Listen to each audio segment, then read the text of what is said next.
Hi besties, welcome back to my channel. It's your girl Stels. If you're new here, welcome. If you're a returning subscriber, thank you so much for tuning in today. It's a Q&A. I did put a post on my community, is it community post or something now, that I would be doing a Q&A on relocation. If you have questions, please feel free to ask. Few people did place comments there. I've received some comments, questions in the comments in other posts. Someone said, I just love to say that I wrote them down because it's on my phone and I'm filming with my phone. So I don't know how I was going to do that. So I had to write some of them down. So someone said, I just want to say that I love your personality. Thank you. Um, this is me. I'm not faking it. The way I am on camera is the same way I'm off camera, except sometimes I can be extremely shy. Let's get right into this. So I'm going to answer a couple of your questions, and if you have more, please put them in the comment section and I would have a part 2 of this sometime in the year. And happy 2024, guys. This year is going to be a year that we'll remember, right? Then I had a couple of questions. From Van3390. This guy, I don't know if he's a guy or a girl, asked me a lot of questions. So I will be dissecting the questions one after the other. Said, if you have your way, which province and city would you have settled in? To be honest, I would have preferred to be in a cheaper city because Ontario is very expensive. However, I don't like the cold. And it's ironic here in Canada that the cheaper the city, the more cold you get. So aside from the fact that those places are very cold, I actually like being here. Like Kitchener-Waterloo is not like Gengen, it's not like mega metropolis. It's not like where you see so much going on when it comes to industries and all of that. It's more residential and there are a lot of students here. So it's more like a school environment, residential environment, few industries and companies. Okay, not few because a lot of IT hubs are in Kitchener. But it gives you a sense of home and work. So it's not like a very very mega city where it's just where you see a lot of companies and it's like work work work. I don't know if I'm making sense. So it gives me a bit of both. It's more like Abuja, right? It's more like Abuja than Lagos. So that's what I see about Kitchener Waterloo. Maybe Toronto is like Lagos, I guess. I haven't been to Toronto before, so Toronto, that's what they call it. So if I were to have my way again coming to Canada, I think I would still choose Kitchener Waterloo. So is it possible to have savings as a PR in Canada considering the shouts about how life is tough here? Well, I'll just have to say, do not let the taste, the way your livelihood in Nigeria was, affect the way you start your life here in Canada. Because I know in Nigeria, see, for you to actually afford the POF to come to Canada, you must have been living good in Nigeria. Except you borrow you must have been living good in Nigeria. You must have been comfortable in a certain way. If in Nigeria you were living a soft life, you were living in a duplex in Magodo, you were, you know, I don't know, you were just living a soft life. And you come here, before you get that job that would keep up with the soft life you were living in Nigeria, mellow down, like calm down. You know that song that said, baby, calm down. You need to actually calm down. So the question says, is it possible to have savings? Yes, it's possible to have savings. Please go back to a couple of videos I've done and you see where I mentioned the various ways you can actually still save, because the savings account here is ridiculous. The rate is what? Ridiculous. So there are certain interest rates that you can still get by putting your money in certain kind of investment platform that I mentioned in that video. Please go down, I think 3 or 4 videos down, you will see that video. You can actually save in Canada. How do you think people get down payments to pay for the houses? You can actually save. Can a 3-year-old start school in Canada? It depends on the province. Because I've watched a video where I don't know what province the person is, but the person said the child has to be 5 years old.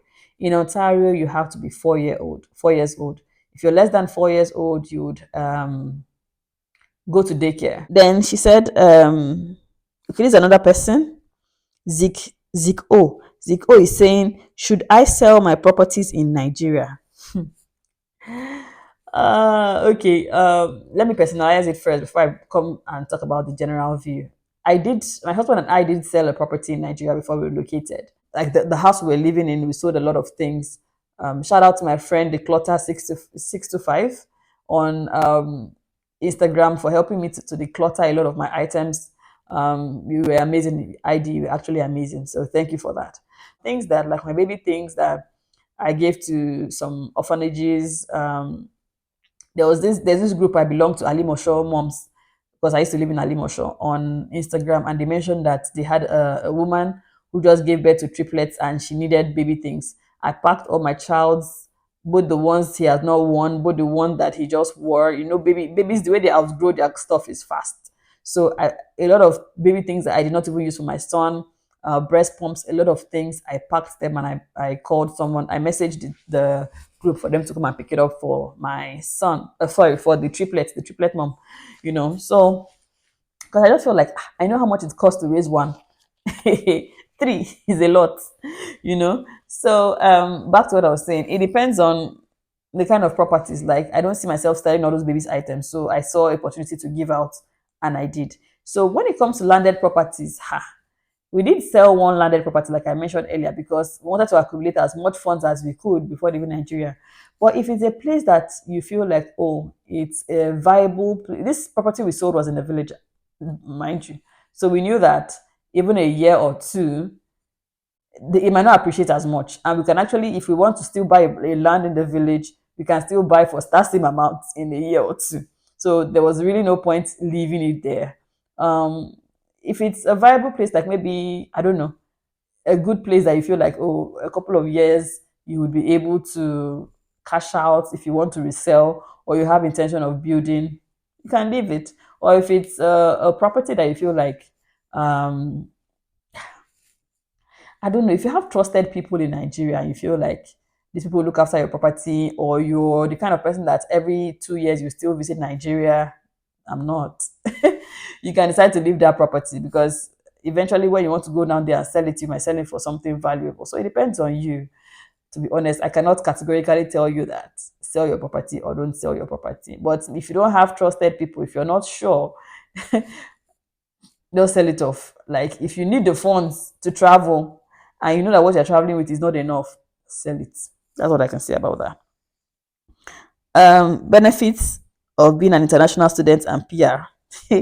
This one I don't even know why you're comparing because there are two divergent things. Like, why am I using the word divergent a lot? I think I missed that movie. So there are two different things actually. International students, they're not easy for them for Canada. I mean, I no lie. Like I remember when we just came and we were going to the food bank because we hadn't gotten um, a job yet. They refused to give international students food. Like initially, when I made one video and I posted it, someone asked me. I said yes, you can go because I knew an international student who had registered and was successful and was able to go there and collect free food. But it's not like that anymore. Like they don't give international student food because they believe that you come with your POF and you should be able to fend for yourself in Canada. And it's hard. It's hard to actually get that part time. A lot of people are looking for full time job workers. They are not looking for students. Except to start doing all this, working with McDonald's, working in Walmart, and all of those shift jobs. It's not easy to get because there are a lot of students. So if it's a place whereby we just had one university, I'm talking about Kitchener Waterloo now, maybe just had one university and there are no more students and you can actually get these part-time jobs, yes. But there are multiple universities here in Kitchener Waterloo. There's Wilfred Laurier, there's University of Waterloo, there's Conestoga. So, and they have various campuses. So that even brings opportunities for more international students to come in. So you're not just the only one looking for that part-time job. A lot of people are actually looking for that part-time job as well.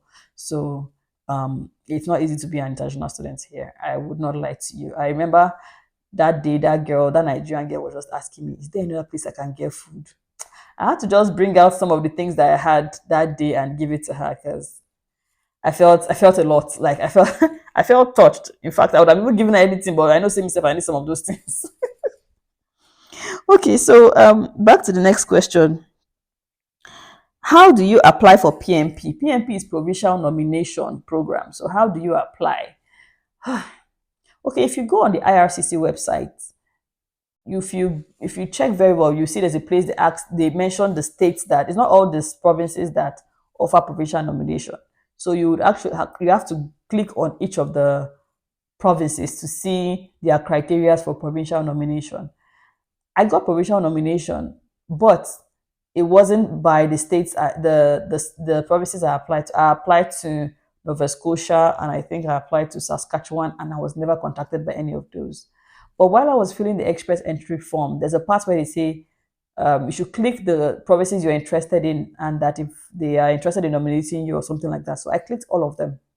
Initially, I was contemplating of clicking Quebec because it's a French speaking province and it's very cold. So, but I did click it. So I clicked all of them. So anyone that calls me, fine. So that was how we got a provincial nomination from Ontario. So, like I said, Ontario came into the pool and selected me or us from the pool because we were looking for an NOC for investment managers. Um, how did you change your POF? How did I change my POF? Oh my god. I should have done a video about this, but let me just summarize everything here. There are various ways you can change your POF. You can actually buy dollar. My husband was very skeptical about Nigerian dollar card because, and me too, because I used to work in the bank in Nigeria, and I have customers abroad who would call me and say, your card is messing up. I cannot use my card. Problems with your dollar MasterCard. I'm like, hey, I don't want to be in that situation. So what we did was, because we know when we land here, we have to use Uber, we have to do some other things. So we bought dollars, into my dollar account, got a master. I already had a dollar MasterCard, so we just left just few change in it. Then we changed a lot of our money again to USD dollars, so that by the time we come here and open an account, they'll be able to pay in the USD dollars and it will reflect as Canadian dollars in our account too. Another thing we did was we used an app, but that was after we landed, because you cannot use the app if you don't have what is it called, a Canadian account, because how do you want to transfer the funds? So the app we used was AfriChange and Lemonade. That was after we landed, because we still had some naira in our account. Then that was the fourth thing. Then the fifth thing, we were just trying all avenues. Then the fifth thing we did was, yes, I joined an exchange group. You have to be careful because there's a lot of scam out there. So I joined an exchange group that does KYC, like they will verify your information. So I joined that exchange group on Telegram, and there's a licensed bureau de change person in that group. So that was the only person I was dealing with in that group. I didn't deal with any other person but that person in that group. And the way it works is, I have a friend here, friend in Canada, and what I did was, shout out Hope. So what I did was, I would change money with the licensed bureau de change person, and I'll pay her naira and provide my friend's account number, and she will pay my friend. That was how I changed some of my money. They shout out to another of my friend, Shola, who also used one of the apps, I think AfriChange or Lemonade. I can't remember the app he used for me, but he changed some of my monies into Canadian dollars as well. So those are the means. Those are the various means. So the money was with him, and when I came to Canada, I opened an account, he just transferred the money to me. So, and when I also came into Canada, my friend Hope, that had already changed money with the licensed bureau de change, transferred the money to me. When we came into Canada and we opened an account in TD Bank, we took the physical dollars we had to the bank and changed it into Canadian dollars for me as well. Then even after using, then we still had, like I told you, we still had some dollars in the dollar account. So we use the card in the Canadian ATM. If you slot in your Nigerian dollar card, you can actually withdraw Canadian dollars to convert it and give you Canadian dollars. We use that. Then we also use the card to register for Uber and make payments in some certain stores, like that. So that was how I changed my POF. Then also, do you regret migrating? I think I'm going to do a part 2 of this. Okay, it's not so long again. Let's just finish it once and for all. Do you regret migrating? Regret? I don't regret. Then also, when it comes to security, like, I'm not in a state that is violent. I'm not in a province that is violent. So I just like that security and calmness. There was a day we forgot our door open, went out in the morning, came back in the night. Nothing happened, nothing missed. But you see that Nigeria, that my compound, they've stolen someone's generator before. They've stolen as in, a lot of things has gone wrong. I think they stole 2 people's generator, not just one person, 2 people's generator in the compound we're living. you know. And that is just a few things of the things that actually happened. So security here for me is key. Um, so I don't regret. Bottom line, I don't regret coming here. To me, my son is going to enjoy a better life here than he would have enjoyed in Nigeria. So that's it. What airline did you use and what was your experience? Okay, we travel with Ethiopian Airlines. Booking that the I had struggle. My husband and I had a struggle booking that flight because we're told download the app, do this, do this. We download the app, book the flight, no email confirmation. Like we did not even know if we were to just it was just a hassle for us. Like it was a hassle for us still. Like I think a couple of days later, I think 3 to 4 days later, no, 5 days later, before we now got an email from Ethiopian Airlines. After we're all paranoid for that period, saying we have paid you. And when you pay, no even confirmation that you've paid, nothing. So that one is then the journey coming from Nigeria to this place. To me, I feel it was smooth. There was no really hassle. Just that there's no a lot of leg room, you know. But I like the fact that we sat together where we booked. We were very very strategic with booking our first flight. There's not enough leg room. If you're tall on my Ethiopia Airlines, I don't really feel like you need to spend too much on flights. Like I see people that just maybe because of the vlogs or something that they are filming, the book first class ticket. If you can afford it, go ahead and do it. But I didn't see the point, and I didn't even see the point on using very expensive airlines. Now the same journey now. Nobody say you go fly fast, or maybe one stopover or something. I don't know. But what's the actual difference when it comes to the number of hours of yeah, so I would still suggest use the cheaper airlines if possible. Then the food, okay, the food was not great. So if you're using Ethiopia Airlines, another thing I want to mention is the food was not great. You can go with your own snacks, especially if you have kids. Yeah, but the rice, white rice was horrible. Curry sauce was bad. The only thing I really liked was the cake and the other snacks that they actually provided. Then I've attended to this question. This one says, "What advice did you? No, what airline have said that? Did you cargo your items?" That's one of the things I feel I should have done. Um, when we got to the airport, we were lucky enough to get someone who helped us mago to pay a limited amount compared to what we were supposed to have paid for extra luggage. I think we were supposed to pay like 200 and something. We ended up paying less than 100,000. I think so. I can't remember. Everything now is just blurry, you know. So and the money we paid, I don't think it went to the airline. I think it just went to those people because just find out people that used to do that runs in the airport. And if you cannot even afford to start asking such questions so that you don't get embarrassed, because some people you might ask them, how help me now, and they might feel like you're trying to bribe them. It's better you just the major things that you feel like is excess luggage. Do see cargo. You know, if you have a friend's address there, provide your friend's address, and when you get to Canada, you get those items. Especially when it comes to like non-perishable items. Then this question says, why did you get a basement? Why did I get a basement? For affordability, of course. If basement is actually colder than normal floor, so why would I want to just go and stay in the cold environment when for nothing? Because we're going to a country that we don't know how soon we're going to get a job.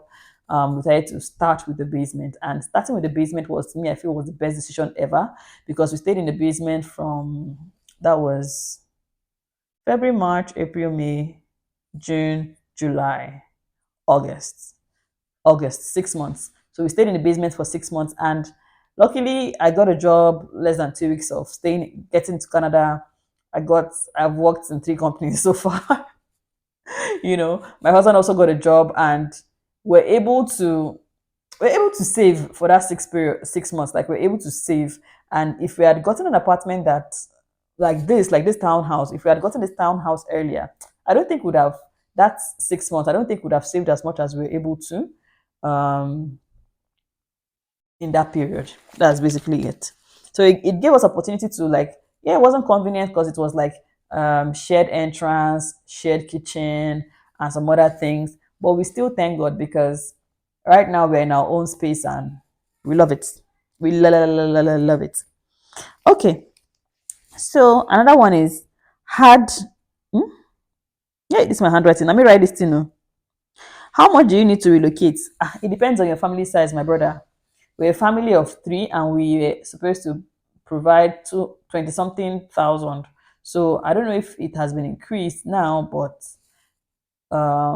if we just go on Google and search POF for Canada Express entry, you will see it there, or you go to the IRCC website, you will see it there. So it varies. It's just dependent on your family size. And I think an additional family member is about, I think 3,000 something dollars for an additional family member. So if you're like two, three people and you're supposed to pay 21,000, I'm just assuming. If you're expecting a baby before your PR, it's supposed to be like plus 3,000 to that amount. So I think that's the difference. Um, is it hard living without a car in Canada? If you have been driving in Nigeria and you come here, you'll be frustrated. So, like I said earlier, we're not driving in Nigeria. My husband and I were not driving in Nigeria, so it's still frustrating for us because you have to wait like 30 minutes, like I said, before you can get the next bus. And Uber here is pretty expensive. Someone like me in Nigeria who was like an Uber freak, if you see my Uber history in Nigeria, they're supposed to give me an award because my mom used to live in Akwonjo and I was living in Egbeda. You can see the distance. It's just Okada distance or bus distance. Whenever my nanny is taking my son to my mom, or whenever my mom is coming, or whenever I'm going to see my mom, we're always Ubering because it costs like how much? 800, 900, which is to me, I feel is nothing. Anyways, so my Uber history in Nigeria is massive. Like, if I print that history, this you go full paper, you go full different pages.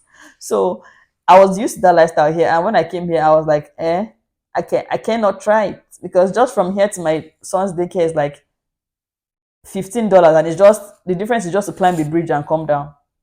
That is it. Like, this is my apartment. Come out, take the U-turn, drive the bridge, come down. My baby's daycare. And it's not like Third Million Bridge. Oh. It's just like that Akwanja Dokpemu Bridge. That is it. So imagine paying close to 12,000 naira if you have to change it in Nigeria currency just to climb the bridge and come down. It's so ridiculous. So Uber here is super expensive. So I just have to stick with buses. Then Uber when it's necessary, especially when I'm going with my kid, just for comfort and all of that. But basically, we still use the bus. So is it difficult? If you just have to be prompt, like in Nigeria, whereby um,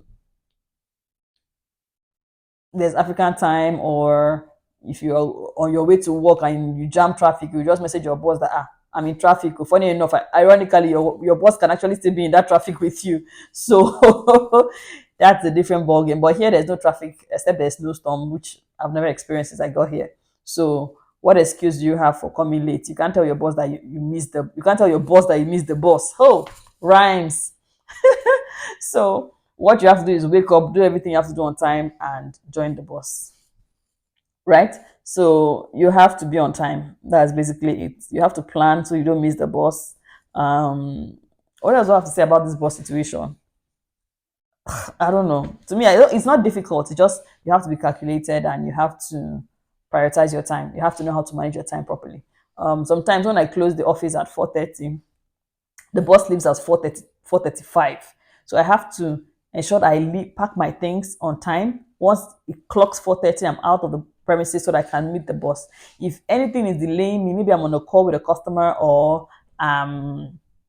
replying an email and I stay in that office for 33, I have missed that bus because it cannot take me three, except I start running like a goat, because it cannot take me 3 minutes to get to the bus from the office. So that is why you have to actually plan yourself when it comes to transport system in Kitchener Waterloo.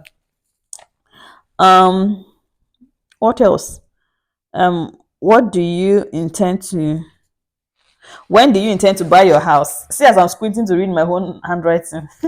When do you intend to buy your house? Okay, I saw this question on when I moved from the basement. I think that video, and I just replied the person with a love emoji because I did not.